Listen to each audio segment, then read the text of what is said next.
Hello everyone, it's me JB from UniqueTutorials. Today in this video I'll show you how to fix reminder app icon is missing from the app drawer of Samsung smartphones running One UI. So without further more delay, let's begin. So firstly, let me open the app drawer. So right now you can see I don't have any reminder app icon, and if I open the Samsung folder also I don't have any reminder app icon, as you can see. So in order to fix reminder app icon is missing from the app drawer, what you need to do is just click on this search bar and just search for reminder. As you can see on the above, the reminder app icon is showing on the search list, but it's not showing in the app drawer, right? So just tap and hold on it. Now just click on this I button. Now just click on this reminder settings.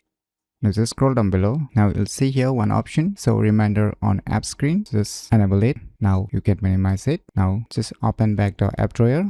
Voila. Now you can see here the reminder app icon is showing up in the app drawer. So by using these cool tricks, you can easily fix reminder app icon is missing from app drawer of Samsung smartphones running One UI very easily. So if you never known about these cool tricks, then you should definitely give it a try. So if you find this video tutorial useful, please click on the thumbs like button, and if you're new to our channel, click on the subscribe button. And lastly, thanks for watching.